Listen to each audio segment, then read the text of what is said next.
Mais avant ça, Guillaume Bigot pour l'édito politique en ce lundi matin. Bonjour Guillaume. Bonjour Patrick, bonjour Vous à voulez tous. nous parler du livre La France d'après qui va sortir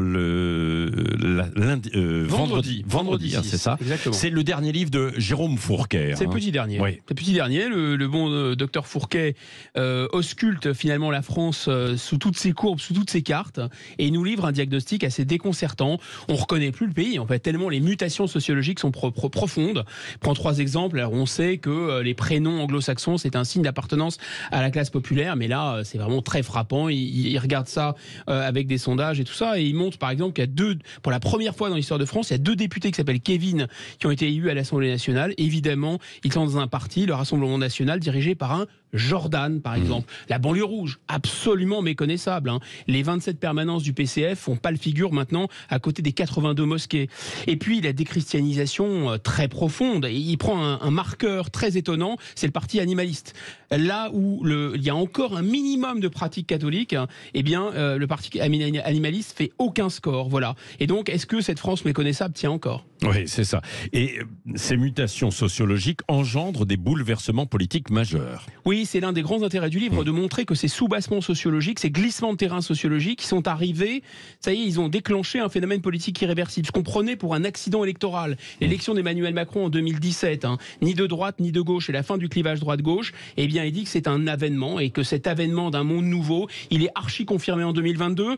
Si on fait le score de Valérie Pécresse plus Anne Hidalgo, c'est-à-dire les 2 partis qui ont tenu la France pendant les 30 ou 40 prochaines années précédentes, si on additionne ces partis de gouvernement, leur score c'est 6,5%. Et donc l'éclatement façon puzzle, ce qu'il appelle la franche archipélisée au plan politique, avec un bloc RN, un bloc LFI NUPES et un bloc Renaissance, pour lui c'est du durable, on n'est pas dans quelque chose qui est accidentel. Ah bon, d'accord. Et vous êtes d'accord ou pas avec son diagnostic ? Alors je suis d'accord avec le fait d'abord qu'il pointe des risques de division du pays, d'absence de concorde. Vous savez, c'est lui qui avait soufflé à Emmanuel Macron, qui avait repris à Norbert Elias ce constat de décivilisation, qui dit attention, il y a un risque de décivilisation, parce qu'effectivement ces France-là ne se parlent plus, ne peuvent plus s'allier, la France devient ingouvernable. Donc là je suis d'accord avec lui.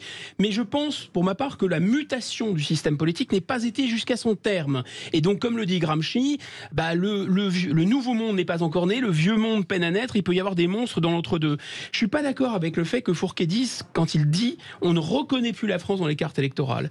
Moi, j'ai regardé par exemple la carte électorale du Front Populaire en 1936, je l'ai comparée à la carte électorale du second tour Marine Le Pen-Macron. Moi, je pense qu'on revoit encore les 2 fameuses France, France de droite, monarchiste, catholique, était toujours la classe, le pays qui était conservateur, et de l'autre côté, avec par exemple, vous savez, l'Est ou l'Ouest, et de l'autre côté, la France révolutionnaire, la France laïque, la France de gauche, mais qui était aussi gaulo-communiste, eh bien, on la retrouve toujours. Simplement, le breuvage est le même, l'étiquette a changé, et la mutation n'a pas été jusqu'à son terme. Oui, bon, nous en reparlerons tout à l'heure, et puis on en reparlera probablement aussi toute la semaine, puisque la sortie de ce livre de Jérôme Fourquet, La France d'après, c'est pour vendredi. Merci, à tout à l'heure, 8h15, vous revenez avec nous, Guillaume Bigot.